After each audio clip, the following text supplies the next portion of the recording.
3024年，蓝星目光所及之处尽是废墟。这就是我们生存的世界，一个被天道支配的世界。老师，天道很强吗？这跟我们每天练习的狼人杀有什么关系？普通人跨出高墙就是死，想活命，狼人杀等级必须升到黄金阶。老师，那不久前在我们学校毕业的那一学长，他们当中有人是黄金阶吗？你傻呀！多少人一辈子都到不了黄金阶？你当黄金阶是烂大街的等级？那一批的学长学姐才刚毕业多久，怎么可能现在就达到黄金阶？还真别说，的确有一个。啊，还真有啊！老师，他叫什么？江源。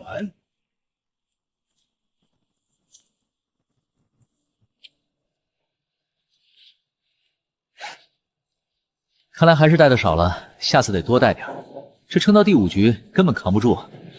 唉。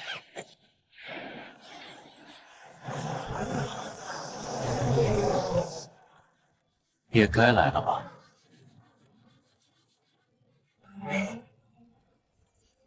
江源本不是这个世界的人，1个月前他穿越了，来到了这个被天道主宰的世界。更有趣的是，这个世界的一切似乎都和狼人杀息息相关，哪怕是天道也是如此。黄金之后，才是国之栋梁。刚穿越的江源就面临了毕业大考，这个世界的毕业大考就是觉醒狼人杀的等级，而江源成为了他们学校百年难遇的人才，漫步黄金。这个世界的毕业大考就是觉醒狼人杀的等级，而江源成为了他们学校百年难遇的人才，半步黄金。只有成为黄金，才算是国之栋梁。他们能扛住天道，走出高墙，去进行1个月2次的天道狼人杀对决，提高自己的积分排名。这些积分才是这个世界的硬通货，突破王者级，甚至能参加1年1度的国战，为自己所属的国度赢得最珍贵的生存资源。这个世界，狼人杀等级几乎决定了你的社会地位。想守护自己的家园，让自己的亲人朋友拥有更多资源，那就走出高墙吧，去博弈，去赢下一场又一场的狼人杀对决。欢迎来到天道狼人杀，所有玩家已凑齐，立刻开始。本次板子玉女猎白，配置4狼4民，预言家女巫猎人白痴，全程不可擦边，狼人图边胜利。神识与好人需要找出所有狼人，开始发放身份卡牌。预言家每晚可查验一名玩家的具体身份是好人还是狼人。女巫拥有1瓶解药和1瓶毒药。猎人出局时可以亮明身份，开枪带走1名玩家。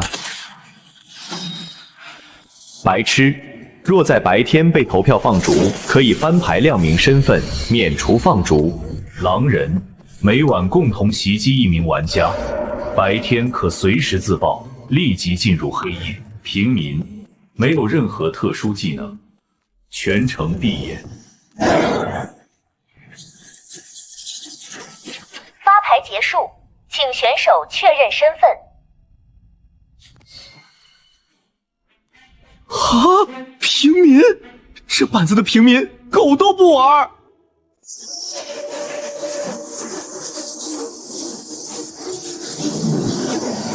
这个世界的狼人杀要好太多了。首先最重要的一点就是机制，在天道的加持下，每一局的狼人杀都不可能存在作弊行为。它不会像面纱，能通过观察选手的面部表情和小微的动作来分析选手的心理。因为在对局中的选手，每个人不仅看不见别人的脸，甚至听不见别人的声音。这些决策还是抹杀机制，抹杀机制。别和你自己不会想什么，只要场外千古罪。最后还有个好处，不怕坑，只要你找对了预言家，在游戏结算的时候一样有可能拿到高分。因为评分的机制并不是固定的，在最后的打分的时候，天道是绝对的公平与权威，所以对别人来说，天道是一个可怕的东西。江源却认为这是一个很公平的机制，非常合理。平民牌，最后一把有点太无趣了吧？对新手玩家来说，他们可能不知道拿平民意味着什么，但对老玩家而言，玉女猎白这个板子拿平等同于砧板上的鱼肉。狼人可以无脑给你发茶铺，拿你做抗推，你什么都做不到，只能被迫表示。如果只是狼人打你也就算了，平民牌最难受的是好人也会打，被打了你可能还还不了手，哪怕你有100张嘴，有时候也是百口莫辩。如果第一天接到了狼人的查杀，你老老实实的拍个平民，非常有可能第一天就要配合出局，这还怎么打高分？每一晚，本局游戏的预言家都能查验一个玩家的身份，玩得好，能让大部分好人认可你；玩不好，好人狼人一起打你，指不定第一天头顶就有11票，非常的尴尬。狼人们每晚只能选择一个人。值得一提的是，他们也可以选择自刀，第一天就去骗女巫的药。女巫请睁眼，第一晚死的是他，你要救吗？女巫是夜间唯一能看到刀口的好人牌，女巫第一天可以选择救人，也看这种标准没有女巫第一天选择盲毒，这样实在太蠢。如果刀的好人没救，自己反而再毒走一个好人，那好人基本可以交。天亮了，看，是刚觉醒的天才少年江源。真是他，1个月外出2次，打满5局了。我们兔子国多少年没出这种妖孽了，期待他的成长。马上调出配置，这局什么板子？玉女猎白标准版，最考验逻辑。身份呢？平民。这个百姓拿到平民，这局难了。上警不退水，就必须上票给最强的预言家。本局竞选警长的玩家为1、3、4、5、6、7、8、9、10、11、12。好家伙，除了他，全上警了。这波加大分，灵性窝在井下，直接洗脱狼人嫌疑。够沉稳，别高兴太早。你们真觉得不举手是好事？他手里握着唯一的一票，投给好人保徽章，投给狼人。4号玩家立刻发言。第一个发言，吃不到信息。我上警就是来点评预言家的，既然第一个发言，我就过了。我也是来点评预言家的，不过预言家没在我前面起跳，那我就只能点评一下我前面的4号玩家了。我给4号玩家标的身份是 X 偏上，这一把一共11个人上警，井下就只有一张2号牌，排除2号是狼的话，这一把就是4狼上警的局。4狼上警，狼队必然会有操作。4号这个位置，首置位发言，他完全是可以有起跳动作的。他是黄金起跳位，他完全可以给我发个查杀来压榨我的身份，但他却没有那么做，所以我认为他的身份是 X 偏上。然后我还想对话一下2号牌，井下唯一的一张牌。不管你是狼还是好人，我都希望你投出那一票，哪怕你投到了狼，在你没有明确接到查杀的情况下，我的票一定不会挂到你头上。我的发言就到这。好人，而且大概率是一个带身份牌的好人，敢聊自己不会挂票到我身上，那指定得是身份才有这样的勇气。过6号是想给我压力吗？哼，没有那个必要。因为我就是全场唯一的真预言家，8号金水。我第一晚查验的人就是8号。我本来夜里想好的警规流是93验，上警的有11个人，所以我的第一警规流改一下，改到5号玩家。为什么验5呢？最后再重复一遍，我是预言家，请大家把警徽投给我。哦，不对，是2号玩家，你应该能认得下我吧？力度太大了，这发言铁预言家。徽章留完美，没有任何漏洞。好人福利局，完全是预言家心态。投给7号问赢。兄弟们，这碗金水，哥们儿干了！7号就是我的盖世预言家，哪怕他是狼，哥们儿也要当他的第5只狼。8号玩家立即发言。哪怕他是狼，哥们儿也要当他的第5只狼。我就对话后置位那个即将起跳的小狼人，省省吧，引下来。只要你们敢起跳，我就敢打你们是狼，跳一个我推一个。我这一把就跟着7号，我的盖世预言师打到底了。这种牌很难去定义他的身份，的确有可能是真金水，也有可能是薄力度。当然，还有一种可能，那就是7、8双狼，狼狼金。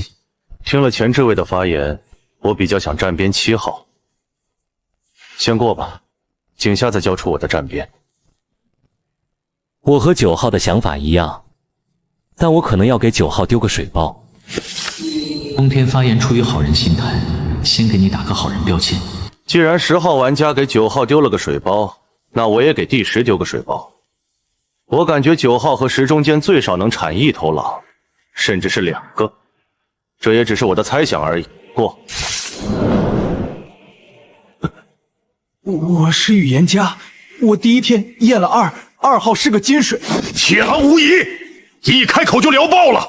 专挑井下唯一的一张牌发金水，对徽章的渴望度太高了。狼人杀这个游戏没有那么绝对，这第一句话的确很有拉票嫌疑。我还是想给你机会，听听你徽章流怎么打。徽章流的话，我想开一个8，不，我不验这个8了。连及格线都没达到，爆点太多了。站边期不会回头了，我有3个理由足以打崩你。第一点，也是最重要的一点，你已经聊爆了。你已经聊爆了。聊爆，在狼人杀当中，聊爆应该是属于最严重的失误了，比狼给预言家发金水都夸张。狼发爆金水顶多就是运气不好，博概率没博到，聊爆就纯是技术不行，这是要扣大分的。相反的，能从对方的聊天中听出对方聊爆的点，同样也能加大分。1号小玩家，我没听错的话，你刚刚好像说，就算验出来是双金水，他也带不了队，这是你说的吧？我没改你发言吧？那么我想问你，你连验都没验过，怎么就知道他已经是金水？万一验出来是狼，你不就帮好人阵营找到2只狼了？7号井上博力度的行为是不是也有一个很好的解释？为什么验8会没有收益？第二点就是你的警徽流，你不压8，就一定不是预言家视角。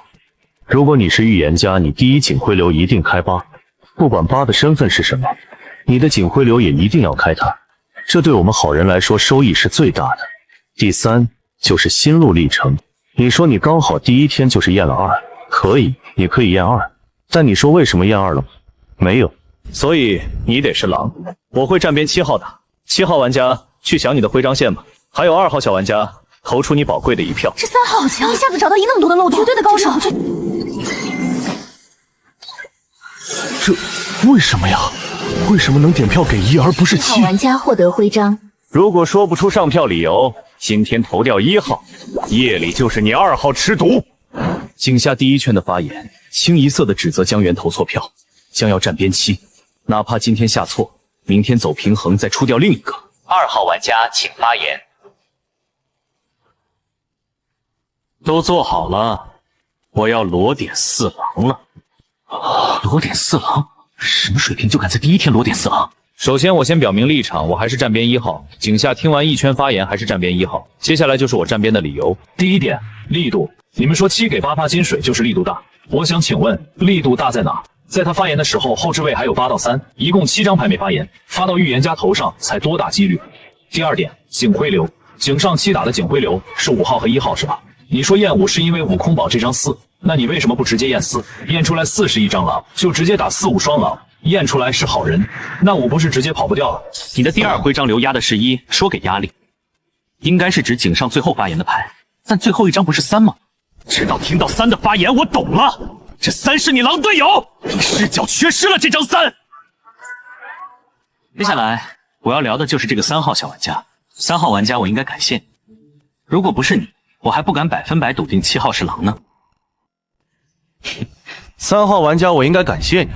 如果不是你，我还不敢100%笃定7号是狼呢。这3号从头到尾都是聊得最好的一张牌，他怎么可能是狼人？怎么推断他是7号的狼队友？首先，我们先回顾一下3号玩家井上的发言。他井上是明确要站边7的，并且还聊出了1号的爆点，看起来好像是在输出正逻辑，但他从头到尾都只是在盘单边逻辑，没有盘过1号一点预言家的面，一点都没有。而且他在井上对7号玩家的点评几乎没有，反而直接让他第一天去找倒钩。你就那么笃定7号玩家一定是那个预言家，这是你的第一个狼面。第二，你井上打1号玩家的那几点全是伪逻辑。你说1号不验8就拿不起预言家，凭什么？这8号都铁头站边7，验他有什么用？验出来双金水有意义吗？如果我是1号，我也不会验8，哪怕你是女巫想毒我都无所谓。还有最后一点，心路历程。1号没说7号有说吗？都是上下位置摸的，这不是强打是什么？至于你说8号是双金水，更是无稽之谈。综上所述，3号玩家必是狼，只能是7号的狼同伴，井上的冲锋狼。在明确了37良之后，找狼同伴不难。要在好人中找冲锋狼，得盘镜上格局。7号为什么敢给8号发金水？现在都没人跟8号对跳，他一定是明女巫。所以井上只有一种可能：前置位开多位狼同伴，后置位开少狼。明确这个逻辑，8到12号全排，最后2狼只能开在4、5、6、3进2。我的天，真的假的？1号只要在4、5、6里验一手，游戏就结束了？有没有那么简单啊？鉴于井上7号对6号的对话，6号快速过麦，真预言家天生有反感度，就像1号徽章流啪一下打12号身上，这才是真实反应。而且6井下无脑战7，大概率拿狼3狼找齐，最后1狼只能在4和5里面。1号玩家，你今天没出局的话，只需要在4、5里验一手，游戏大概率结束。以上就是我的发言和分析，认不认得下就看你们了。还有那个8号女巫，别拿你的毒威胁我，哥们儿还真不怕。我就知道，我就知道。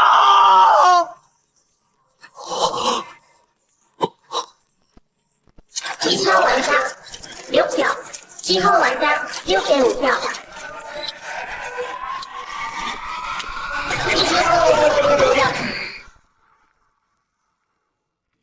感觉教练站错边了，7号的预言家面要比1号太多了。何止从这个票型来看，7号的预言家面也还是要比1号要高。至少女巫和饮水牌都站7的边了，7的团队要比1号干净。你很秀，虽然你通天的发言都像是那么一张好人牌，但是我只能告诉你，你确实站错队了。你应该是被1号玩家洗头的一张渔民。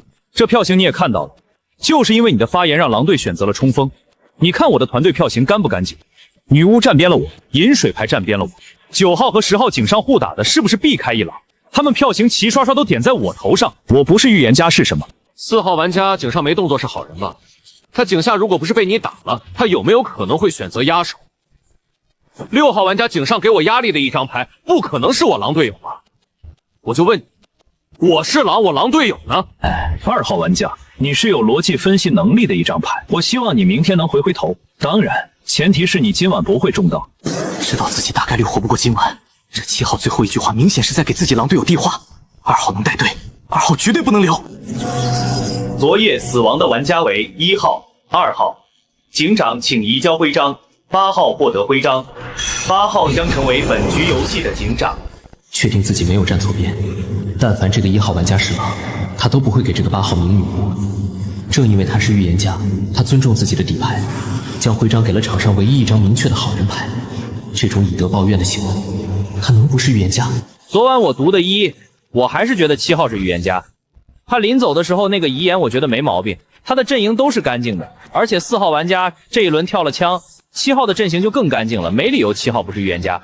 至于这个2号，我估计他就是这个渔民。我感觉先归这个9号吧，大家信得过我，跟着我归9，这把带你们躺赢。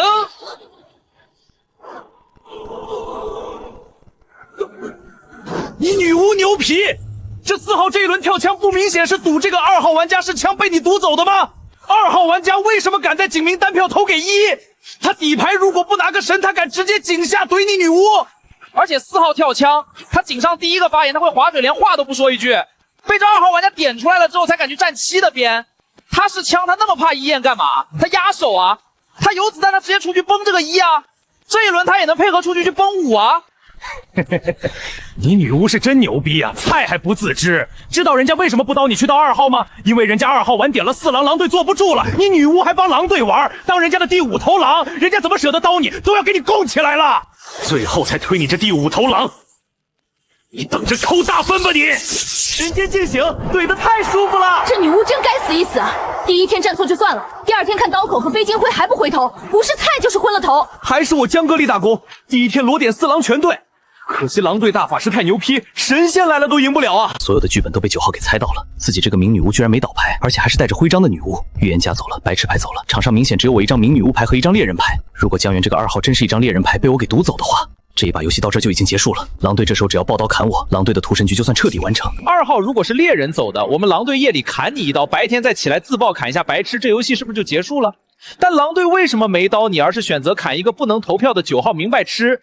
他们就是要利用9号出局时候的遗言，让你昏头啊！8号小玩家，如果你这时候立场不够坚定，出掉4号名猎人，4号哪怕开枪带对了一个狼，场上最少还有一个狼，他明天把你一刀，游戏是不是结束了？我只问你一个问题：现在有人跟4号拍枪吗？2号他拿得起枪吗？我跟你说，2号只能做狼，他不仅拿不起枪牌，他连平民牌都拿不起来。还有一个很关键的问题，这9号也算是拿到本命牌了。你想想，你上一轮说的是不是自己读的是1号？他连你的发言都没听，就在那一顿指责。那2号都不是你读的，他如果是枪，他能不开枪带我3？满场没人跟4跳枪，我想问问，谁是枪？对啊，我一直说我读的是1号，我没说我读2啊，我就感觉哪里怪怪的，差点被这9号白痴给误导了。出5，这把游戏打完之后，我希望在座的各位都别走，所有好人给我磕一个。要不是我女巫立场坚定，还真有可能被你们这群渔民和鱼神给带歪了。这2号出局没开枪吧？他拿什么做枪？9号是明白吃吧？1号和7号里面开一个预言男和一个狼人吧？那枪呢？我问你们，枪哪儿去了？所有人替我归票，出5，这5的头是最铁的，就跟着1号和2号冲，这5拿不起好人牌。当5号玩家被公投出局的时候，意想不到的事情发生了。5号玩家出局，请发动技能。5号玩家发动技能，4号玩家被带走。4号玩家请发表遗言。啊，原来我不是枪啊！哦，原来我是狼呀！不好意思了，8号，你太相信我们了，差点让我以为自己真是枪了呢。这一把已经打完了，我说句实话，2号玩家真挺厉害的。他第一天那种情况都能站对边，已经很离谱了。没想到第一天他就能点对4狼，妥妥的大神。我差点以为我们要记了，如果他没点我是狼，我都想选择倒扎了。还好啊，8号小玩家，狼队大法师，美女，我们狼队这把真的很难赢。最后我想说一句，8号你玩得很好，下次别玩了。8号，你他妈真是个傻波一！本场游戏结束，结算页面已公布，请所有玩家确认后选择离开。才2.5吗？算了，总比扣分好。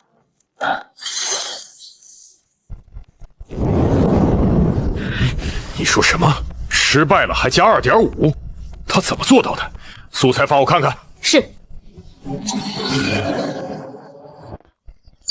厉害！听完井上的发言，基本就已经锁定了4狼。这小子绝对是个人才。在格局分析这一块，至少已经是大师的水准了。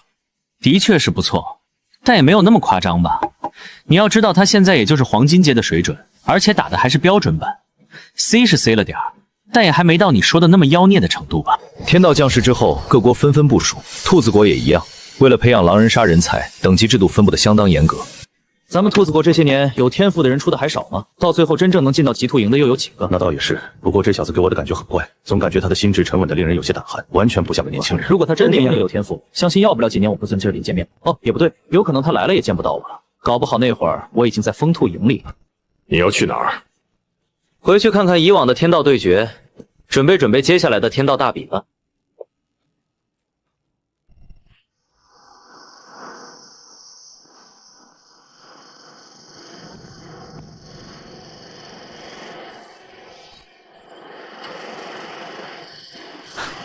恭喜啊，又进步了。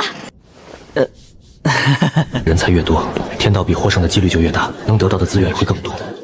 狼人杀的人才就是活下去的希望，这就是这个世界。雪学校教的上两是狼人杀素材对局，抬头就能看到的大荧幕的环境，电视上的狼人杀直播，唯有狼人杀和各国运的国运的联系在了一起。元儿，多吃点儿，多吃点儿，思维才能活跃。对，多吃点儿，吃鱼补脑。自从觉醒了狼人杀等级后，生活大为改观。以前一天只有3个小时的水和电，现在已经可以用半天了。怎么停电了？不是说我们家最近的用电已经被调整到12小时了吗？爸妈，你们白天忘记关灯了吗？傻孩子，应该是资源告诫了，所有的电力分配应该逐级递减了吧？没错，隔壁老李家今天一天都没来电，不过也没事，天道大比马上就要开始了。据说我们这次参赛的里面有一个叫顾长生的很厉害，相信极兔营里的那些人会帮我们赢回很多资源的。一个季度只有一次，1季度白金，2季度白金和钻石，3度大师试赛，全球大各国精锐进出，根据最终排名分配资源，那才是国运大比。很可惜我错过了1季度，就算再妖孽，也只能等到4季度才有可能为国出征。在那之前，只有尽全力提升狼人杀等级了。那个大家自己看就好，我姐说的也不一定对，咱就安静看比赛就行了。哈哈。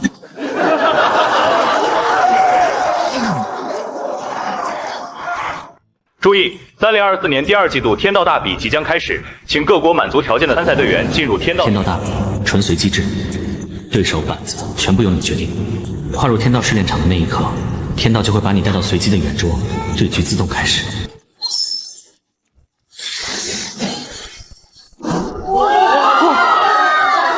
骑士牌爽局了，太舒服了，好想夺舍它，让我来玩这一把。这一把稳了，10有89能拿下。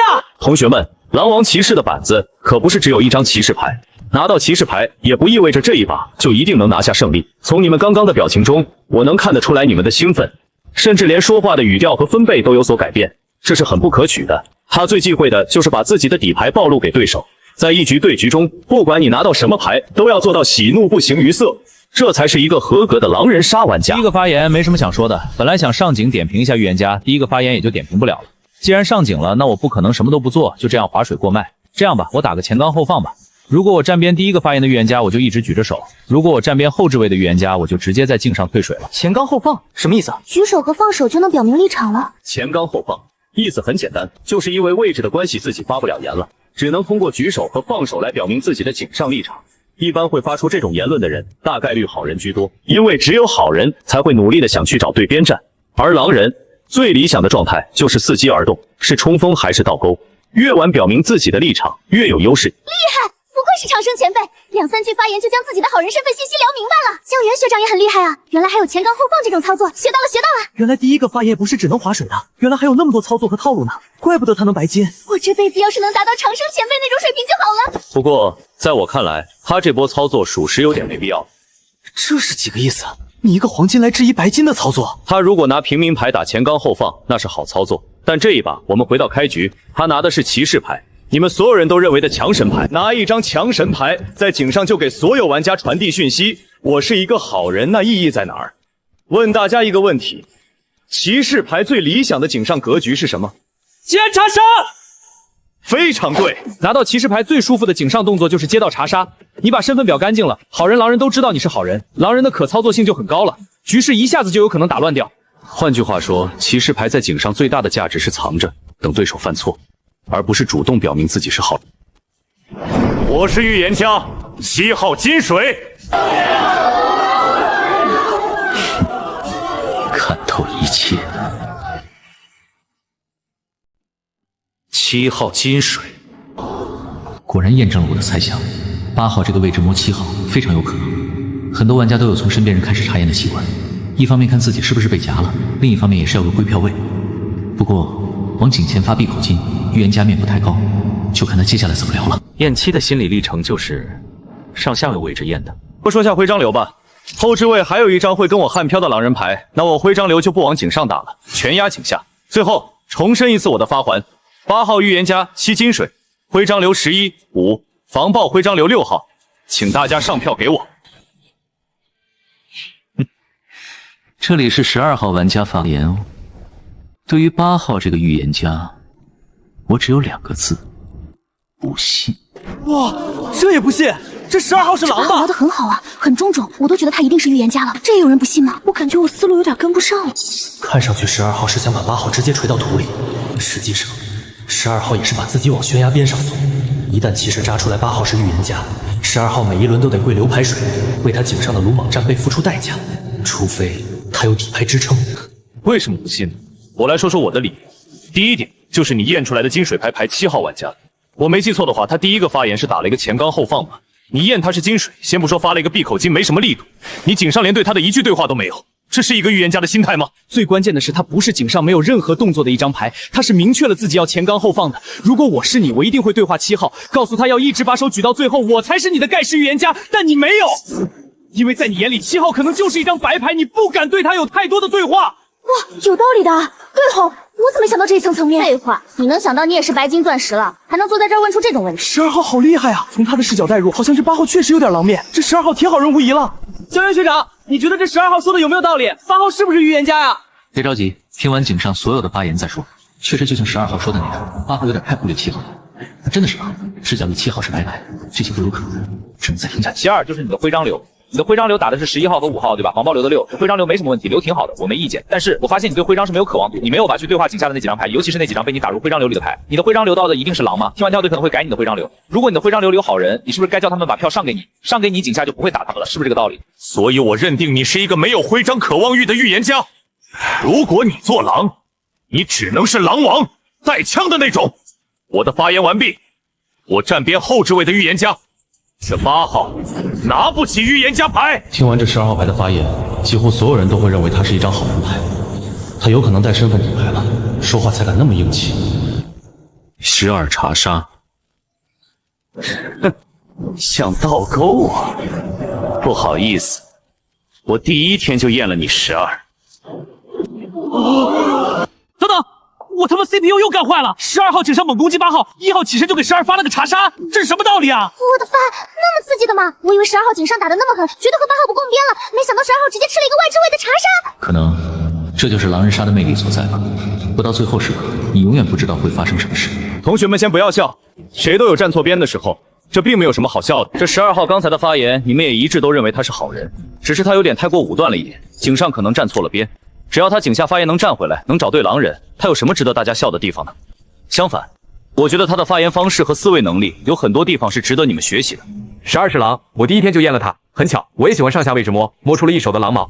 在听到12号玩家的发言之后，我也挺诧异的，我甚至都怀疑自己第一天是不是验错人了。在反复确定12号确实就是狼人之后，我总算悟到了，这12是一张提前走位的牌，他们狼队应该是夜里没商量好谁起跳，这12号有可能认为自己发言不错，想自己来跳，结果8号先在他前面起跳了，还给7发了个金水，他很不满意，所以提前走位，想祷告在我的阵营里。很不巧，我第一天刚好验了他一手的狼毛。之后我再聊聊徽章流和井上的格局。先说徽章流吧，我的前置位已经出了2张狼人牌了，一个8号悍跳，一个12查杀。我听7号玩家的发言不像个狼，结合我刚刚说的12号对8号不满的点，应该就是往7号头上丢了一个金水。为什么不满呢？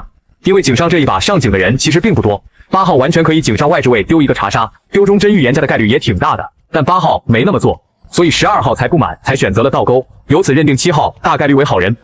我井上认定的格局是井上2狼，井下2狼，井上的2只狼我已经找到了，我徽章流也全部往井下验。8号悍跳狼的第一徽章流进的是这个11，对吧？我怀疑11可能是拉票的，我就不验这个11，我第一徽章流去验这个5，因为狼队大概率都会留一个狼队友在自己的徽章流里。我先对话一下5号小玩家，我第一徽章流开你不是要把你直接打死，而想给你一点压力。如果你的票型一直都是上给8的，那我将不会再去验你，等骑士扎出来你轮表水就行。第二徽章流开9吧，这一手就是随便压的，你可以理解为拉票，你可以理解为防爆都行。等井下的票型出来之后也会重新改我的徽章链。9号玩家，如果你是好人，请把票上给我，我永远不会点你是狼，你哪怕是个狼倒劫我也能保你进决赛。以上就是我1号真预言家的发言。我觉得1号是预言家，他说的好有道理啊！查西的力度永远要比金水大。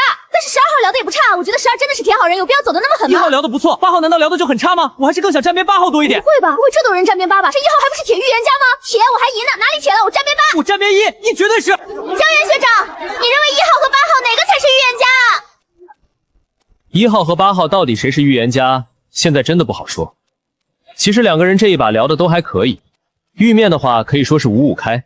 这确实是一把质量局，但我要提醒大家的是，这个板子是骑士白狼王的板子。我们的骑士大人不是打了一手前刚后放吗？我们的站边不重要，我们先来看看骑士选择站边谁，这才是最重要的。对啊，还有骑士呢，他还举着手呢。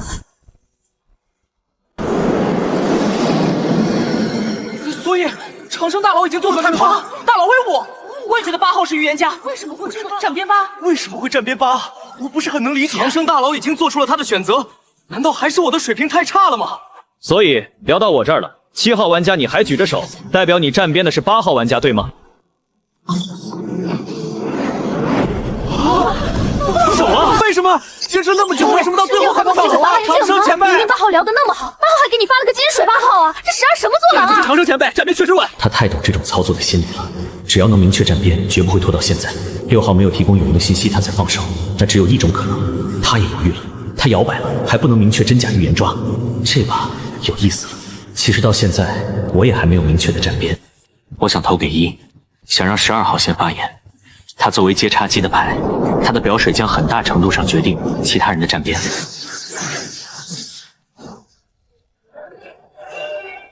当井下的投票结果一出来，票型直接拉开了，5号、9号、10号、11号全都投给了1号，只有2号孤零零的给8号玩家举了一票。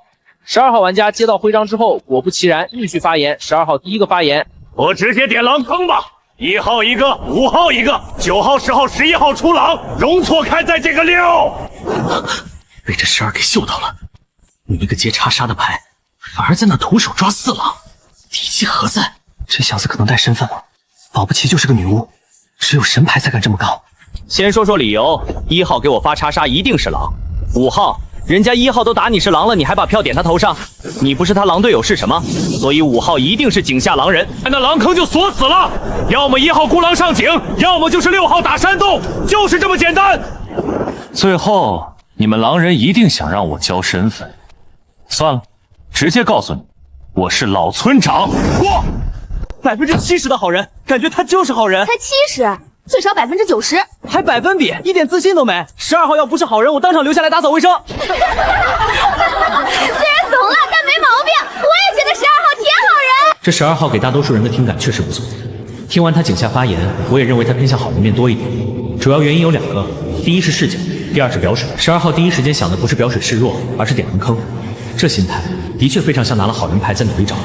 至于他点的狼坑，占他接杀青视角确实是这个。点井下5为狼，给一具正武技非强打，打6容错，6却有煽动嫌疑，打9、11、11出狼也对，坑位锁死验一个9。由此可见，他井下的输出全是正武技，的确好人面偏大。但是总感觉哪里怪怪的，具体是哪，目前还说不上来。12号发言好不好，从井下站边就能看出来。他们听完后有点想回头，认为12不是狼，中间产了道家。你才是狼，你我蒙站错边了！你才是狼，你站错边了！9到11号这3张牌直接在井下环节互撕了起来。等到8号发言，没嘲笑12没提井上。如果是真预言家，那么做没意义。预言家嘲讽好人牌，过多解读有什么用？预言家本质是找狼报检验，这张牌活几天全看天意。最后他把徽章改到9头上，随便留一下。他也知道自己大概率见不到明天太阳。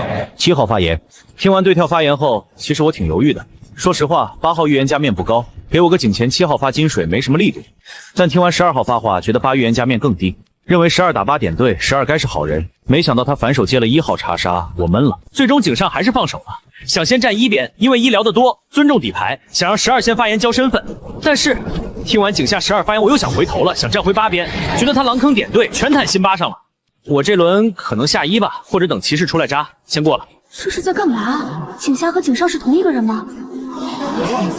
这不就是复述心路历程吗？有什么营养更新？长生前辈状态不对啊！其实他那么玩才是对的，同学们。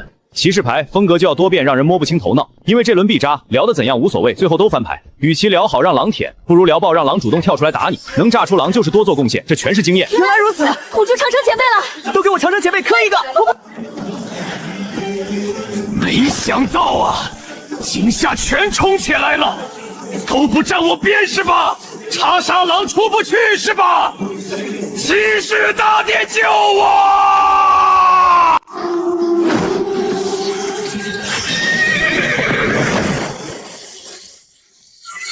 骑士对1号玩家发动技能，1号玩家失败。1号玩家的身份为狼人。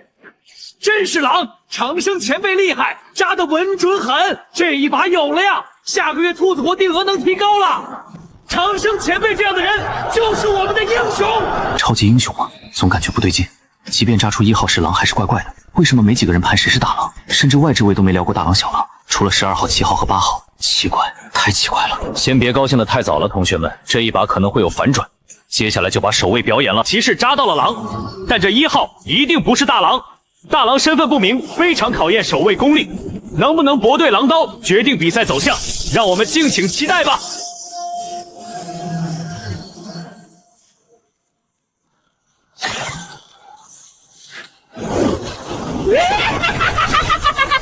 12号，你说的对，我就是狼，冲一下怎么了？刚刚自爆有没有吓一跳？怕不怕我一枪带走8号或者你？按昨天说好的刀，藏好哦，加油，狼队必胜！他在装什么？同学们先把注意力集中到比赛上，这一把还没你们想的那么简单，局势还很复杂，好人阵营已经陷入劣势了。这一夜预言家没倒，骑士倒了，那下一晚预言家将必死无疑，除非守卫还有骚操作。昨夜阵亡玩家8号、10号。我女巫2号第1天的饮水，10号我毒的。我女巫2号第1天的饮水，10号我毒的。毒食理由很简单， 9到11定出狼，坑位太挤，最后狼只能在9到11中间。2号饮水还上对票，我一定铁保，只要我不倒，他就出不了鱼。还有12号，反向经典狼坑全对，思路高度重合，做不了狼。12号我也保了。今天建议在9和11之间下，哪个发言不行下哪个。归票位是9号，12你归票吧，我信得过你。这6号是不是女巫？高智慧起跳不是铁女巫是什么？格局托大神，听教员学长说。6号女巫身份不用怀疑，但是我不是很认可这女巫的玩法，跳身份时机和撒毒功力简直一塌糊涂。首先，2号是井下唯一上对票的，轮次到不了他，有进决赛圈的资格，根本不需要饮水身份。其次，预言家骑士都走，且有狼王，女巫更不能起跳，昨晚最好别撒毒。不知道10号是不是守卫，运气差毒走守卫，狼队就赢了，狼王爆掉带走女巫，游戏结束。除非10号是狼王，但是我认为10号不是，狼王肯定还在场上。并且9、10、11这3张牌没有一张是狼王。为啥狼王一定在场上？为什么10号不能全靠蒙的吗？放肆！学长不吝赐教，不懂感恩还嬉皮笑脸，算怎么回事？没事的，院长，有不同想法很正常。我有90%把握不会错。判定狼王在场原因很简单，如果10号是狼王，他上一轮就可以爆了，不用等5号去爆。学长，我不认同，10号这轮自爆带走女巫收益更高，狼人领先1个轮起啊！你说的没错，但你忘记了最重要的一点，女巫的毒口是不是只能锁死在9、10、11之间？对啊，毒一定往这3张撒，有狼王绝对不敢赌，一定会提前自爆。所以，不止10号不是狼王，这3张牌都不是。而且我要告诉你们一个更恐怖的故事，这3张牌当中很可能一狼不开，好人这一把被狼人牵着鼻子走了。小袁同学，你说这9、10、11号一狼都不开，依据在哪里？那狼坑在哪儿？点不齐了呀！对啊，一狼不开有点不现实，3张牌身份全给错，这有点说不通吧？两位老师，其实我也还没100%确定，但有一点我很肯定，这一把有倒钩狼，而且这个倒钩狼只能是12号，这我可以100%的确定。江源同学，你解说太投入忘局势了吧？12号可是被1号查杀的牌，你该不会想说他们打板子，狼查杀狼？没错，不可能，狼踩狼讲究收益。如果12是狼，知道被查杀，为什么还要去锤8号真预言家？这不是两头不讨好，里外不是人吗？再者，他盘的都是正逻辑，全好人视角，1和5明狼都是他点出来的，做狼能送2队友给你，掉分玩啊！江源同学，你的确天资聪慧，但出了学校万不可大意，不然好天赋被浪费，岂不可惜？说话永远这么尖酸刻薄，不过确实有水平。刘导员教训的是，我一定记住教诲，不忘初心，砥砺前行。但是这个12还真是个狼，我还可以肯定告诉你，他才是那个狼王，好人全被带偏了，没人抓12，好人就输了。外置引狼、金刀女巫明跳守卫，逼守卫现身，游戏直接结束。你说他是狼王，依据在哪儿？第一，收益就是狼王成功打成道高，骑士扎了小狼，狼队轮次遥遥领先。第二，为什么去锤8？因为这板子有骑士，只有究极岛高深水狼才可能在骑士剑下存活。第三，一发查烧12不点他点谁？5号是自冒的，也不是他推的。那你说他是狼王依据呢？他全盘正逻辑，为什么是倒挂狼？因为实在没坑了。回想12号井上发言，当时只有8号跳预言家，12号起身的那个刚正不阿的状态，我很疑惑他为什么敢那么笃定8号不是预言家。直到1号起身告诉我，12号在提前走位，狼队给我们打了反心态，什么牌让他那么勇，不怕骑士扎他断剑。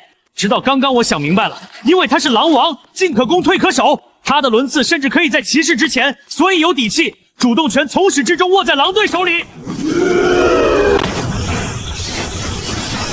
12是狼？不可能，绝对不可能！他怎么做狼啊？还把5号卖给你？我还是不太相信12号是狼。你说的都只是猜测，不能证明12号一定是狼人。什么证据？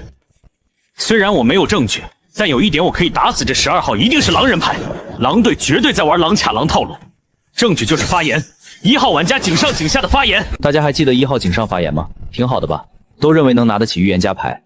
然后回想他井下发言，没聊一会儿就被骑士扎了，开口第一句就是骑士大爹救我。说一句骑士救我有什么毛病？劣势预言家不应该这么玩吗？不，有很大毛病。1号给人的感觉是求死，巴不得骑士扎脑门。小狼为什么想让骑士出剑？是狼王早自爆，目的就是保住12。我操！如果12是狼，骑士是以身肉身2骑士的枪，那狼王就无敌了。所以我说这12号一定是狼王，这把7号骑士扎的草率了。本局游戏结束，狼人胜利，狼人位1、3、5、12号 ，MVP 玩家，狼人阵营12号。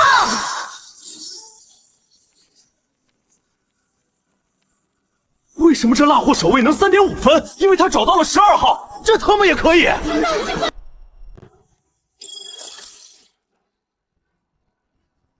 Defeat。又都士兵开外了，敌军大都开局啊！鸡兔营一坨巴尔，我们普通民众只能啃树皮了。怎么会成绩那么差，连前10都进不去？鸡兔营到底是干什么吃的？主管，其实鸡兔营成绩还算过关，大多数人都在加分。那为什么团体排名那么低？主要还是那些散装成员，几乎人手扣3分左右。啊！该死的！早知道这样，这群人还不如不要。但是这样，资源使用会成倍增加呀。没办法了，资源储备不多了，今年拿不到好成绩，我们可能就要进入末日3年期了。让极兔营注意，有合适人才尽量收编，特别起眼的千万别错过，争取参加最后一季度大比。对了，最近有这样的人才吗？有，还真有一个。狼队高配骚套路，顾长生一剑扎出质疑，众人惊呼极兔营不如散装玩家。江源学长是谁？有东西啊！这解说视角清晰，什么来头？我操，他天赋极高，成就不可限量。这一剑扎的确实随意。为什么不让他去参加大比？看看去的那些驴，输掉的可是国人的资源。敢让我吃不饱，就让你身败名裂。知道他家住哪儿，不赢别怪我门上泼东西。参加大比能成就一个人，也能毁掉一个人。他们是把国运背在了身上，全赌在一局游戏里了。为什么最好别出去？是有不好的事发生吗？万一连前10的积分都保不住，大乱就要来了。法律阻止不了饥民抢食，人性将消失无因。那场面只能用末日形容。你爸说的没错，超市东西翻了3倍价格，还要靠抢呢。有那么夸张？不还有防卫队和维稳军吗？哼，到时候最先动手抢夺的就是他们。穿上衣服是保护，脱了衣服就是强盗。听我的，今天哪儿也别去，我总有一种不好的预感。江源不理解父母说的那种末日景象究竟是怎样的，但他从最近几天街道上的不少反常情况也能看出一些端倪，确实和平时有点不一样了。很快，这一季度的天道大比最后阶段也拉开了序幕。这第一场，兔子国只有一个选手入场，他叫李二鸣，也是极兔营当中的一员。对于这个李二鸣，江源也有点印象，倒不是说江源认识这个人，而是他最近闲着无聊上狼人杀论坛上看到有人在发关于这个选手的资料。从帖子的介绍来看，这个李二鸣实力确实还可以。刚好非常不小的是，他这一把匹配到的是奇迹商人的板子。坏了，竟然是奇商的板子，这下出问题了。李二鸣奇商的板子胜率高不高？胜率高达恐怖的37%啊！是他玩过的所有板子中胜率最低的那个。人道不公啊！先别急，这个是什么牌在手，还不一定输的。胜率那么低，还拿下事儿来，指不定就赢了。来个平民，来个平民，求求了！这第一场就只有我一个人入场吗？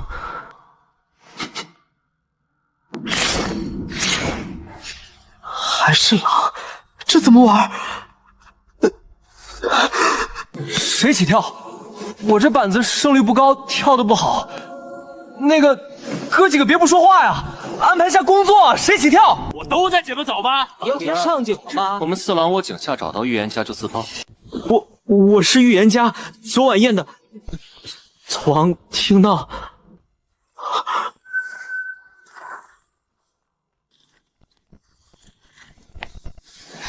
我是好人牌，这局的逻辑非常清晰。顾长生最后的出场也是压力倍增，哪怕这最后一场他打出最高光的表现，一个人狂拿10分，兔子国好像也很难挤进前5，而且一旦输了，前10都有可能费劲。对兔子国而言，这季度过后，资源枯竭是板上钉钉的事。关门！快关门！门窗全部锁死，外面不管发生什么事都不要出门。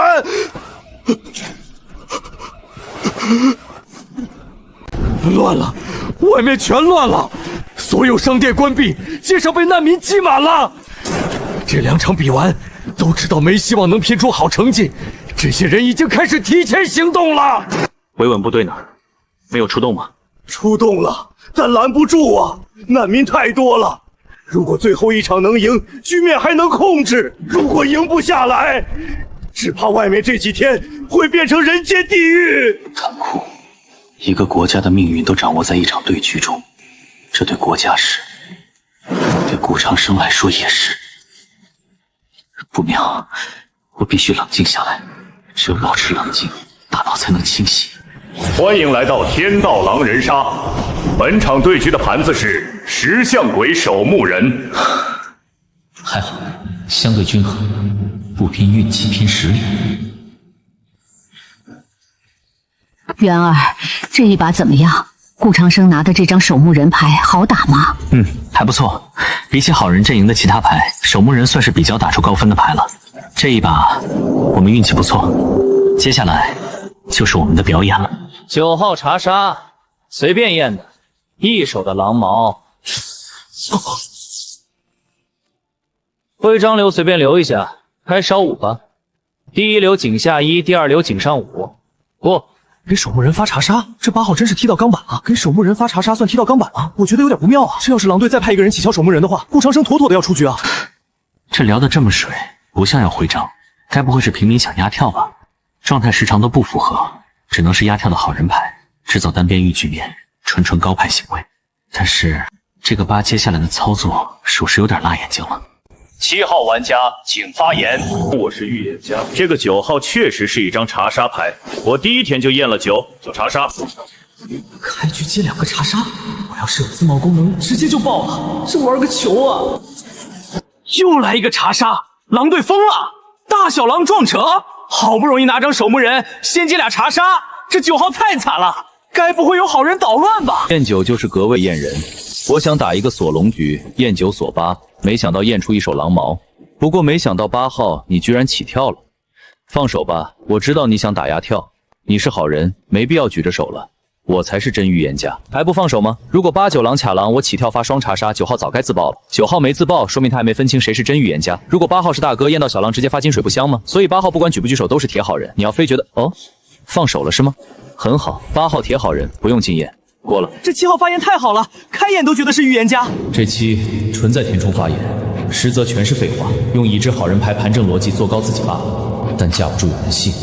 8号真直接放手了，有这猪队友长生难了。8号这位置容易降智吧？5号预言家验6金水，徽章留4和10，前置位7号肯定是汉床狼，大家不要被骗，把徽章给我过。请井下玩家开始投票。这5号发言离豪哥线都差一点，居然能吃到井下满票，难道全场好人高配？有意思，好人们的眼睛似乎还不算太瞎，局势又扑朔迷离了。顾长生，看你能不能接住这波天降惊喜了。真预言家吃满票，表面是好事，但没那么简单。7号聊得比5号好，凭什么5号能吃满票？这把不好办了。狼队打算把真预言者倒更到死了。4号玩家请发言。我可能站错边了，想给5点1票造平票 PK 的。我和4号想法一样，没分清真假。4和11里面必有一狼。至于9号，拍不出身份，我就站西边点9。首先对话5号真预言家，去把4开了，4金水3定狼。时间不多，我直接拍身份，我是守墓人。狼队来对冲，最后点狼坑3。9号发言时间结束。画蛇添足了，好人已分不清局势，这时候点狼坑改徽章流得罪好人，实在不可取。守墓人不是强神，应表水打7号爆点，他太着急想赢，连时间都没掌控好。你是守墓人，怎么不说你是骑士呢？真笑死我了！这9号铁狼，我铁站边7，5和9不就是双狼吗？想找真守墓人，我出来了！我8号守墓人强势带队，归票9。这匹8号真是个大哥啊！局势本就乱，又来个大聪明推波助澜，顾长南怕是凶多吉少了。再骂8号是狼，但这8号就是个钻狼坑的好人牌。井上操作8和7不见面，排除小狼，大狼没收益。9号末置位起跳得罪人出局，8做大哥这会儿为小狼对跳不值，所以8号不是小狼也不是大哥，顾长生遇到这队友，算他倒霉。8号你没必要跳，这9不管跳啥都要出局。我做狼，我狼队友呢？我发言不比5号差，发查杀力度不低，队友1张票不给我点，5号凭啥做渔王家？没关系，我的盖世守墓人8号大哥出来了，我明天大概率活不了，验谁不重要，有8号大哥带队我放心，他会带好人胜利。初9，我是金水该战5，但7井上发言太好，我怀疑自己被5号洗了头。9号井下发言像电飞，你拿守墓人好表水，点什么狼坑？水没表干净来改我徽章流。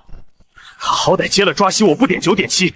徽章留单压11，没必要留2个了，出7。真预言家放弃你是说明走远了，好人狼人都不要了，这游戏大概率和你没关系了。7票，至少3个好人站错线，是我的表水不够晚。我是守墓人，最后你们会看到的。8号我不怪你，盘下狼道方向，谁没被砍谁有问题，拜托了。预言家明守墓都不砍，砍疑似金水6号，局面不够清晰吗？可惜还是很多人站不对边。不可能，我怎么会站错？绝对不可能！想把8号头摁田里蹂躏。平民跳个钩子守墓人啊！高血压上来了！哪个国家猪鼻？他妈白象家的，难怪不带脑子！果然，就是个固执狂。顾长生这一场凶多吉少，而外面的世界恐怕也是。这群猪鼻团队分比我们高，代表选手全是驴吗？还未来之星，守墓人第1天出局扣分，丢人呐！真该死！卖力工作养废物，图什么？毁灭吧！心累了。第13，怎么好意思拿个第13回来？连前10都进不去，资源配额能有多少？有上季度1半吗？1半太乐观了，10名往外断崖下降，有1/3都不错了。1/3，这得饿死多少人啊！都做好准备吧，这次远比想象的更棘手。这已经是停水停电第3天了，这次会不会有点太久了？久，只怕这种日子还要持续一段时间。接下来这1个月最煎熬，不知准备的这点物资能不能挺过？有那么难吗？就算资源匮乏，自己种庄稼蔬菜，自给自足总能做到吧？我太天真了，连日照、雨水、风全都算在配额里，没资源，连选择天气都没说法。别想，求求你们，这是我家唯一的食物，可怜可怜我们吧！滚开！我可怜你，谁可怜我？你家老小是老小，我家也是亲生，要怪就怪这世道。元儿，接着，你是男人了，要是出意外，你妈靠你了。咱家粮绝不能让别人抢走。爸，都说我是男人了，还能让你顶前面吗？你往后稍稍，看谁敢进我们家这个门！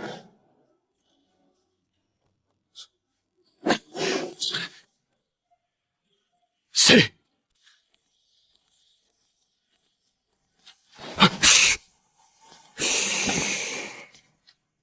不管你是谁，马上从我家门口离开，不然绝对不会有你好果子吃。叔叔，我已经饿了3天了，受不了了，我不进去，先好赏一口吃的吗？元儿他爸物资备得足，挺过1季度不是问题。这孩子可怜，要不给他一点吧？给吃的问题是，今天救一个，明天呢？末世刚开始，闹饥荒的越来越多，怎么可能每一个都救？道理是这样，遇见就是缘，他才10岁有什么错？他那么懂事不寂寞，真心疼。行吧，只此一次。孩子，等一下，这就去拿吃的。阿姨，你们是好人。一种说不上来的违和感挥之不去。小妹妹，外面什么情况？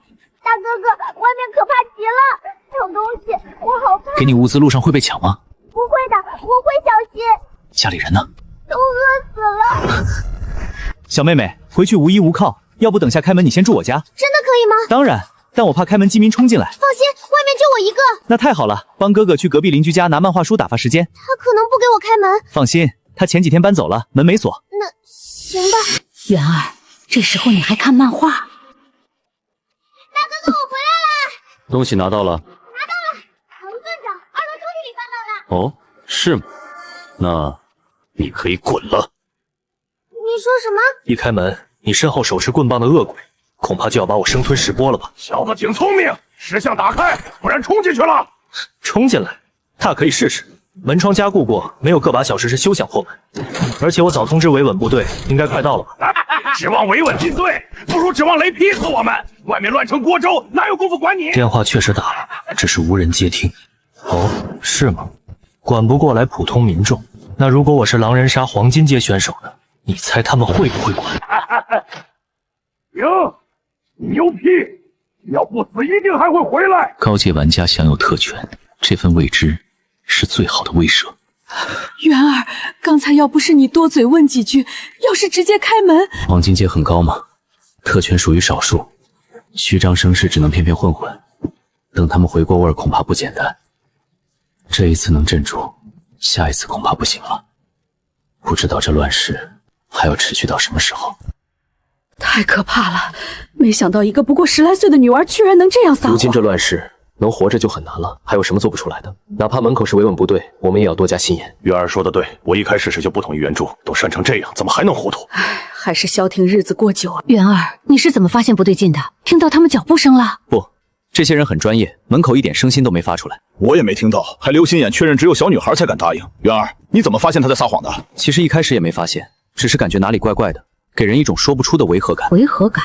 我怎么感觉不出来？想一下，10来岁女娃父母全没，靠什么活下来？也许刚饿死，走投无路呢。但她前后反应太快，收留她时情绪不像濒临崩溃。虚弱女娃能表现极度开心吗？而不是像中大奖的迫切喜悦，太反常了。与其说开心，不如说是急切的期待，期待我们开门，我就试探一下，真炸出来了。还得是元儿缜密，不然不堪设想。对，半步黄金成就不可向量，心思就是比普通人多。今天没闯进来，但说明这里不安全，被盯上了，破门而入是迟早的事。唉，何尝不想去市区避难？但离开这儿去哪儿？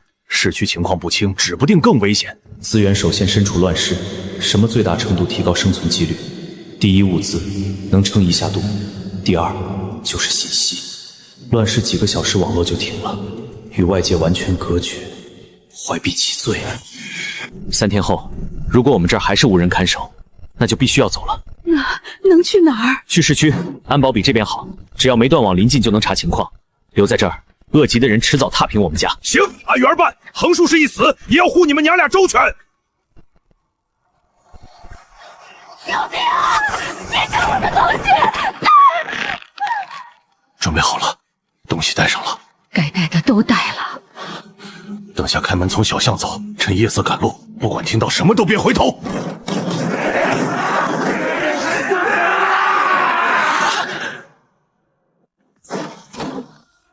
知道你们还在里面，也知道你们老姜家存了不少物资。老门头，是你吧？平时就不是好东西，现在逢乱世出来祸害乡亲。这种人太平日子是人渣，乱世反而如鱼得水。江星，不是我带着，这些人早饿死了。不信问他们，他给我们搞了吃的。老姜，开门加入我们，团结才有活路啊！刘大爷，小时候给我塞吃的，这些人的话确实很有分量。别开门，元儿，算了吧，不该迟早闯进来。也许只有团结才有活路。爸，清醒一点，团结。他们所谓的团结是什么？你不知道吗？组团打家劫掠，堵别人家门口当土匪，这就是他们的团结。可是外面不少是你叔伯，看着你长大，对咱有恩，见死不救的，对得起吗？乱世中最没用的就是良心了。爸，如果他们俩都走了，不会堵我们家门口了。明天后天呢？物资耗尽，我们是不是要围攻下一家？这就是你口中的良心。走时留点食物回报恩惠，以仁至义尽。对，但怎么抽身？等他们松懈，趁机溜走。江姓王八蛋，食物独显，不要怪我不客气了。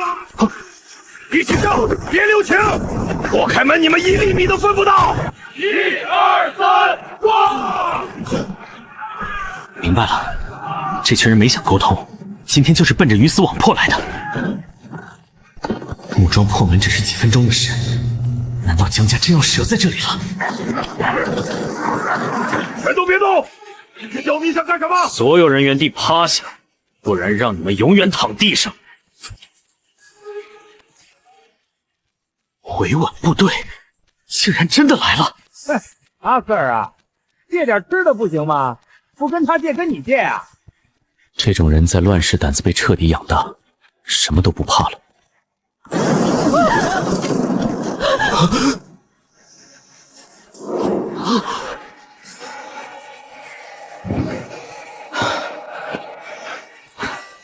乱世之中，最廉价的是良心，而最昂贵的是活着。请问这是江源的家吗？是，你们是什么人？我们是军队的，接到上级的指令，想将你安全的从这个地方带离。麻烦你们收拾一下东西，一会儿跟我们走。不能跟他们走，元儿，这个时候我们谁都不能信，哪怕他们真是军队的人。在这个乱世，已经没有任何人值得我们相信了。爸妈，还是开门吧。不管他们是不是真的军队，我们都已经没有谈条件的资本了。他们能快速解决门口的这群人，就有实力在短时间内破门而入。我们真想做无谓的抵抗，有什么意义呢？倒不如开门看看他们究竟是何用意。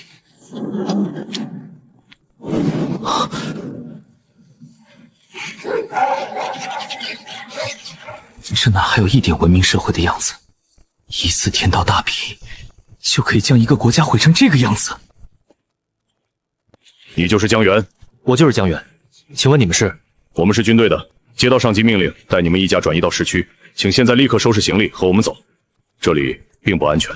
不用收拾了，行李我们已经提前收拾好了，现在就走吧。这个世界已经变得十分陌生，以前我可能还没意识到这狼人杀对一个国家来说意味着什么样，现在我明白了，这里的狼人杀已经超脱了游戏的概念，是真的能决定国运的重要因素。你就是江源，之前网上很火的那个解说就是你？没错，其实那就是一场很简单的解说。你谦虚了，只要你有实力，尽可以展现自己。其实我有一个问题很想问问你，你觉得最后一场顾长的那把守墓人玩的怎么样？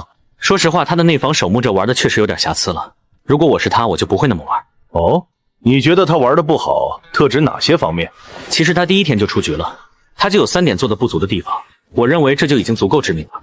第一，就是他的表水，只有活下来爆出验人，哪怕1天，对好人都是有贡献的。但他井下起身的第一波发言就没表明自己的身份，而是在找狼。你不出局谁出去？第二，就是他的心态，他那天心态明显不行了，连发话时长都控制不好，我认为这也很致命。那第3点呢？第3点就是我认为最重要的一点，他没去点悍跳狼的爆点。如果我那天是那张守墓人，我会拿出90秒的时间去专门点这个7的爆点，其中最爆的爆点就是他过多的去对话那个8。只要是没验过的牌，预言家都不可能100%认下，能100%认下的只有狼。哦，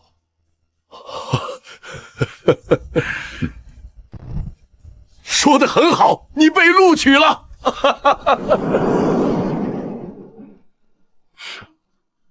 录取了？请问具体是录取到哪里？意思就是你有没有兴趣加入狡兔营？狡兔营，世界赛的4大营之一。如果是前几天，军队绝对会第一时间赶来。可是录取条件极其苛刻，会不会太轻松了？我愿意加入。上面大规模扩编了，我们才有机会来到这儿，太幸运了。哼，你那都是陈芝麻烂谷子的旧新闻了。这次我们能来，主要是上次大比成绩太差，资源不够用。大规模扩编不假，但如果你们以为来到这能稳吃这口饭，那恐怕太天真了。没实力的人终究会被筛选出去，生得慢，哪来的回哪去。天底下没有免费的午餐，这才是真相。所有人12人为一组，板子就是10项柜守墓人。每一局游戏都会有3个考官旁听打分，记录保存，复合式打分，绝对公平公正。而你们要做的就是全力留下来。留下来是什么意思？留下来的意思就是表现好的留下，表现差的哪儿来的回哪儿去。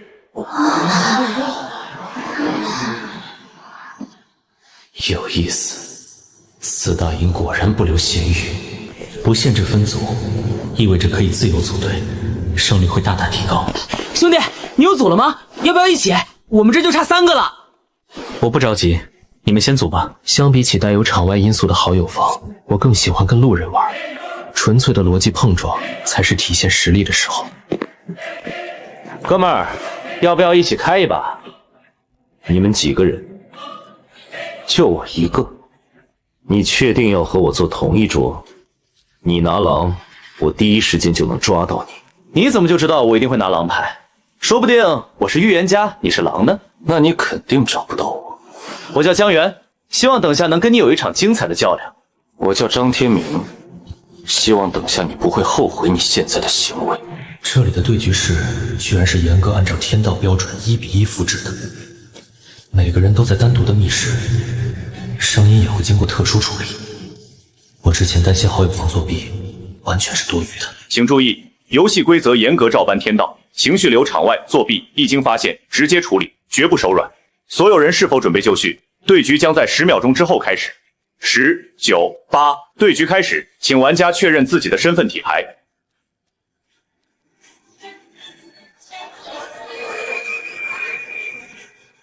守墓人吗？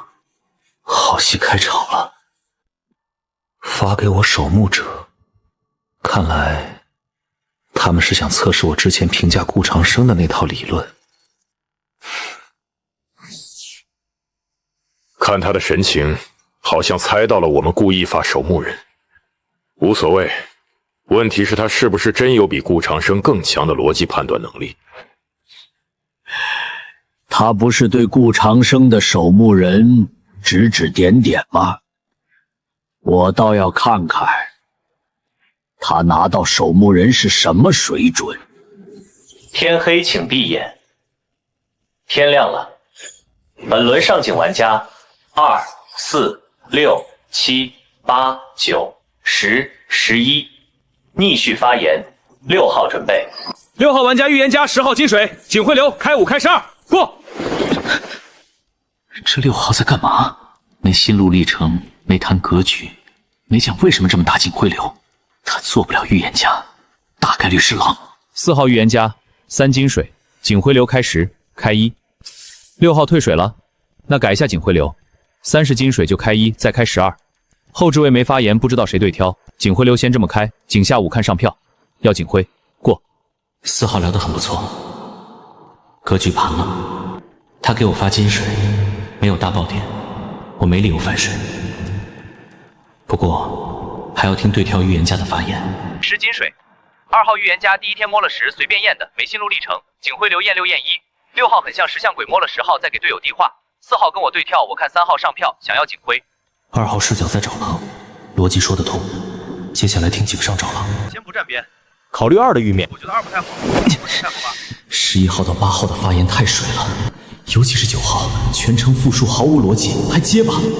这种人怎么被邀请来的？兔子国真没人了。这9号什么情况？他真的会狼人杀？长官，从战绩看，他胜率58%，放宽政策后确实达到了标准。继续看下去，说不定是在装傻套路。你8到11到底开几个狼啊？这边有很难站吗？2号和4号的对比发言差距那么大，你们还叫不站边？2号认为60大哥，那压6的警徽有什么用？6号警上都放手了，你让他自己去聊啊！第一警徽太浪费，我警上直接站边4，2号能打出最少2张狼，甚至警徽都留，我不信他真预言家。终于来了个正常人，有逻辑，有站边，有理由，比那几个划水的强太多了。井上发言结束，请所有上井人员进行投票。7号的逻辑没毛病，2号对6号的定义确实是个爆点，但4号的爆点比2号重太多了。这票我投2号。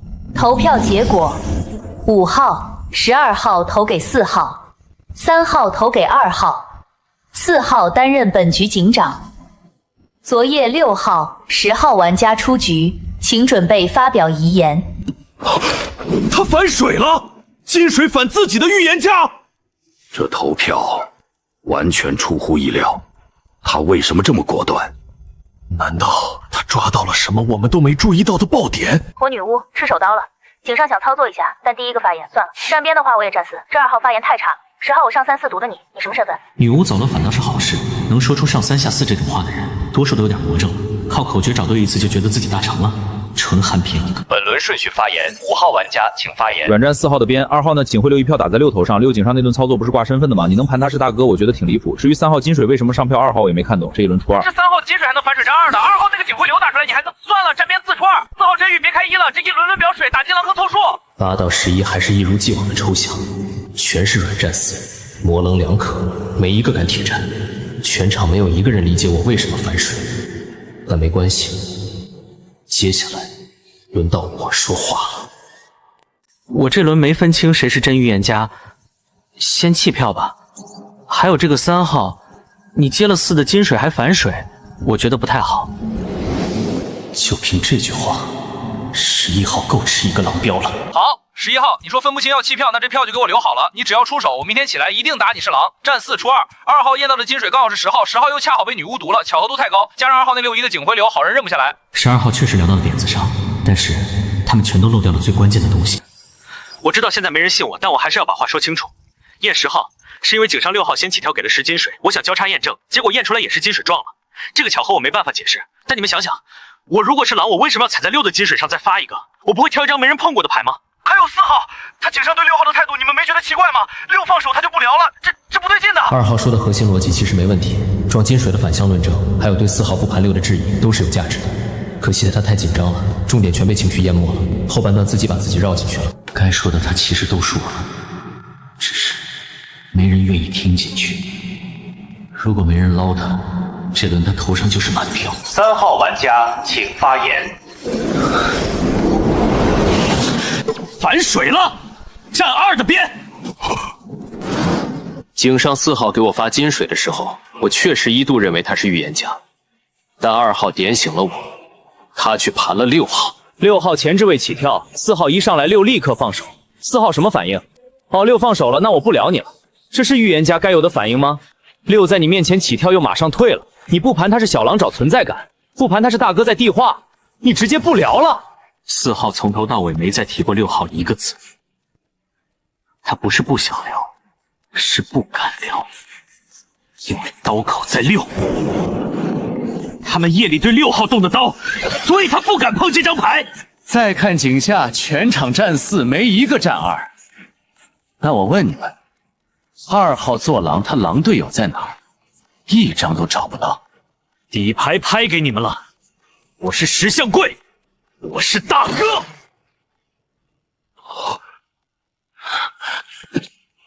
4号给我发金水发错了，他是狼，今天先点4。狼坑5、9、11、12，4张牌出3张狼，最后一个好人坑自己往出跳。我石像怪带队，先出4。12号定狼，跑不掉。理由很简单，你让11不去投票，你就是狼。第一轮已经走了女巫和10号，好人牌还剩几张？这轮2号一旦被冲走，狼队晚上起来一刀，明天直接绑票。你是好人，你不可能让11弃票。还有4号的警徽流1、12，他已经验了我金水，警徽流还要双压井虾。这2张牌里大概率1张好人，1张狼队友。12发言直接爆狼，所以1能放，12定狼。2号直接验5或者11，这轮出4。我石像鬼号票出4。优秀。3号，你自己知道自己什么牌？2号都聊成那样了，你还反我的水，还跳个大哥来打我？算了，反正我点2，是好人就跟我下2。警徽流8号。今天你们要是把我出了，警徽给12，不给你3，因为你带不了队，出2。急了。投票结果，投给2号4、9、12，投给4号1、2、3、5、7、8，弃票11。本轮4号出局，请发表遗言。9号、12号跟票，4号投2，狼坑稳了。3号，你再看看这2没队友，他没队友，为什么我头上吃那么多票？无所谓，我出了，你今晚也会被刀。这2是狼，明天砍你，起来就绑票。不是喜欢反水吗？那你也不配吃警徽，这警徽我撕了也不给你。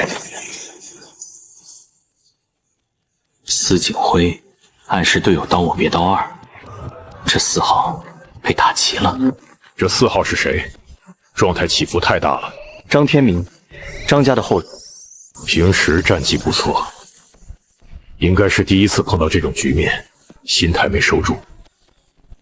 天黑请闭眼，守墓人请睁眼，请查验出局玩家身份。一手狼毛。天亮了，昨晚出局玩家2号，本轮无警徽，继续发言。12号玩家请发言。刀2号，狼队不自刀，2就是真预言家，看刀口就能锤死。我不表水，我是猎人。今天91出，过。不表水，直接压底牌。12号，你倒是硬气，可惜你越硬，死得越快。你是枪，你是枪，那我是什么？我才是枪牌，这轮就点12。3号逻辑最清晰，上一轮跳大哥确实把我看懵了，但现在回头看，真的秀。从刀口看，2号只能是预言家，12号就是想起身找枪的大哥，不是要找枪吗？我就是枪，出12。发言比上轮强太多，但他是枪。11如果是枪，上一轮不可能被12遥控到弃票。枪牌在女巫走后是第一声牌谁遥控就顶谁脑门，绝不会畏畏缩缩。所以11不为强。那个上一轮你们不是说出2吗？怎么都点4了？12跳枪了，11也跳枪了。怎么说呢？我听归票吧。从头到尾没输出过一句逻辑，说他好人吧，干的全是匪事；说他狼吧，呆到不像，纯抽象。12号玩家自爆，请发表遗言。听了一圈，都听明白了吧？就按我上轮说的去斗。3号别管他，他敢反水跳大哥就不会挂身份，最后一刀交给大哥处理。明天按我说的刀，我们狼人一定赢。他做完了该做的一切，投票冲锋，号牌出真玉，悍跳猎人拖时间，让队友听完所有牌再爆。作为狼人，鞠躬尽瘁，是条汉子。天亮了，昨晚8号玩家死亡，本轮顺序发言。11号玩家请发言。那个，我不是枪，上一轮想穿枪的衣服给枪牌挡刀，起来一看8号倒了，还好不是枪。我井上站错了肩，井下也没投票，这一回就跟着3号走。你们信不下我，让我跟59 PK， 我没怨言。3号，我不知道你怎么把7号认下的，他井上打冲锋，井下才倒钩，很像那个狼。你要不要再听听？不用打气，他能在井下听完我的发言后改票投4，就只能是好人。同理，5号也一样。11号，你不是想跟着我走吗？那自己点自己吧，大铁狼。下11的理由很简单，他不可能是好人牌，而且我盘他大概率是大狼。回顾井上，11号全程攻击2号，看似没站边，实际上每一句都在给狼队友递话。他不敢战死，是怕2号才是他的队友。你无中刀走了以后，好人怎么可能弃票？12指着他脑门说别点票，换成好人牌一定有逆反心理。我在末之位已经把逻辑盘完了，他还不敢动，因为他才是那个大哥。这轮点11，出11游戏没结束，明天点9，一张票都不要改。1号，12自爆之前我就认下你了，希望你也认下5和7。出11。投票结果，11号出局，请发表遗言。你为什么不自爆？你自爆了让我来看不是更好吗？我大哥呀，我验了1支枪。当队友，今天刀1，让1去带，我为首。他带错了，我们还有一线生机；带对了，那没办法，这把尽力了。爆出1号是枪，11号，你最后这一刀才是真正的杀招。天黑，请闭眼。天亮了，昨晚1号玩家死亡，1号为猎人，开枪带走7号。打7，为什么不打9？打9游戏不结束，5和7还能互点，还有的听。打7，我只能做选择了。场上只剩3号、5号、9号，一个守墓人，一个平民，一个小狼，投错一票，游戏直接结束。这一枪要是打中守墓人，游戏当场就没了。除非1号已经猜到3号是守墓人，这一把的胜负犹未可知。本轮顺序发言，3号玩家请发言。第一个发言，听不到5号和9号这一轮说什么，只能靠前面的逻辑来盘。5号有没有狼面？有。你井下说是一听6号发完就知道他是女巫吃手刀，凭什么？为什么不能是小狼做作，不能是大哥递话？你怎么就能一口咬定是女巫？至于9号，一直在干匪事，但他这个水平做出什么事都有可能。昨天他还回头点了11，5号的发言像狼，但9号的票型把站了不对，没逻辑的一张牌，票型又不会骗人。不管你是真晕还是装晕，都要走在5号前面。出9，5号，跟着我出9。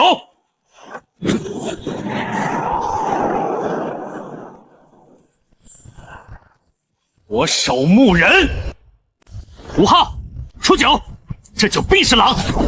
11上一轮点票点的谁？是你。我本来怀疑11想给狼队友做身份，但我突然想通了，11不是大哥，9号才是大哥。我当然信你是守墓，你第一天反水那刻我就认下你了。这票挂9，不管他聊什么。说实话，3号跟你一个阵营太爽了，那波反水真给我秀麻了 ，MVP 我一定投你。不过你怎么知道9是大狼？游戏结束给我分析一下。什么我是大狼？ 3号你别晕，5号才是狼，我平民牌。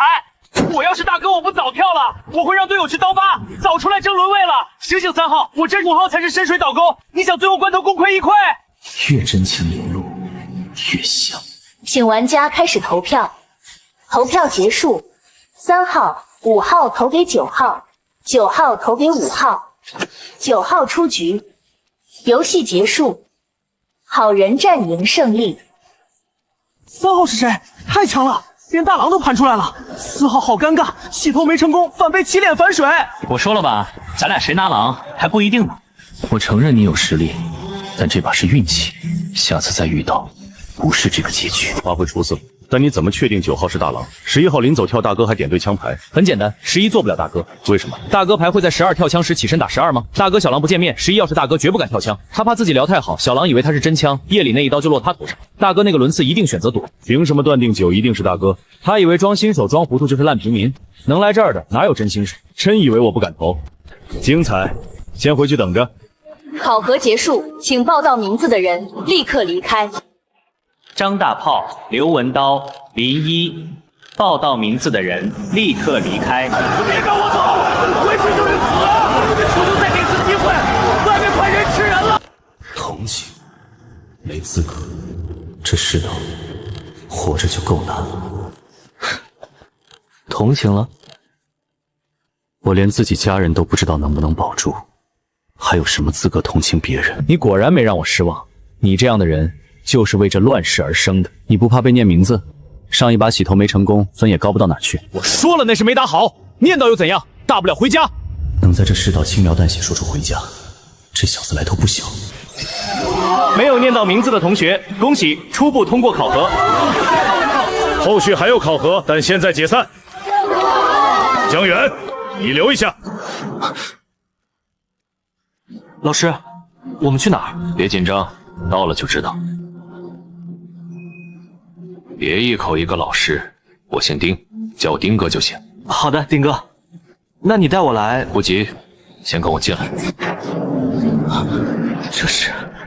这些都是我们兔国的分析师，播的是天道大饼回放。丁哥，有事直接吩咐。你能让我喊一声丁哥，我尽心尽力办事。果然没看错你。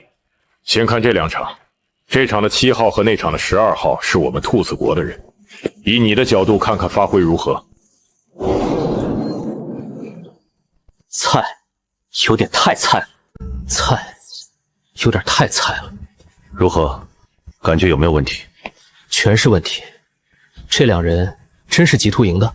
不是，狼人杀公会注册的散兵白金剑，你觉得哪里不对劲？白金剑？你说白银我都信。这女巫对跳猎人的局，狼刀一定在猎人里刀，你撒这毒干嘛？更离谱的是，有对跳不在猎人里归，居然归预言者。这些人都什么水平？那你说，他们有没有可能是故意输的？故意输？丁哥，你意思是间谍？他们图啥？近些年兔子国战绩变差，散兵人数锐减，工会是基础，每补充4大营迟早下滑。上个季度4大营表现历年最差，一个国家开始衰落，他国就会出手，蛊惑分裂我们。越来越多人看不到希望，就选择了背刺。天道不管吗？天道惩罚破坏规则的人，不惩罚菜鸡，擦边贴田打，天道管不了。那还有比的必要吗？哼，你太年轻了。这季度查出2个，归根垫底，我们成绩太差，才让人有机可乘。就没办法，眼看着猪油害死我们。办法已经在实施了，4大营扩充就是其中之一。把精英集中培养，下一届被策反的可能性就低得多。可我们才黄金届，下季度起步白金，3个月谁敢说把把赢？来不及。所以还有第2阶段。什么计划？精英计划，以你为首的精英计划。精英计划，以我为首。丁哥别开玩笑了，我才黄金届，何德何能挑这么大担子？你能？我看过举例，边缘小镇出身，毕业半步黄金，提升速度胜率排名前10，测试证明100年最高天赋之一，必是国之栋梁。国之栋梁太沉了，换别人可能飘了，但我昨天连父母都差点保不住。打住，越说越离谱了。但我明白你的意思，身为兔子国人，有责任守护这片土地，生我养我，不管多破碎，我也不会抛弃他。上级有任何指示，我只有2个字：服从。除了4大营，将成立特殊团体骑士团，最多10人，以你为首及10殿骑士。骑士团听着响亮，其实是空壳吧？官方不认可没福利，别人当马戏团拿什么服众？让你在新人挑苗子，你是团长全权负责，而且公开宣布官方认可，有一个特权。什么特权？你现在1个月能外出几次，打几场？2次，最多5局。怎么了？难道说只要是骑士团的人，1个月外出3次，一次最多打10局，出场率多2倍，直接进入领导阶层，这特权够硬。现在不觉得是马戏团了，但为什么选我？不要妄自菲薄，试运营做不好随时换。兔子国的未来就在你们年轻人身上。你的任务是下个季度大比前，让你和团队全部升到白金级，必须参加大比，能做到吗？如果做不到，我自己滚下来，上大屏幕给全国人道歉。好，立刻去挑人。10殿骑士团，兔子国的未来，张天明，还有大厅里藏龙卧虎的新人。这盘大戏刚开始，下一局我要赢的不仅是游戏，更是国运。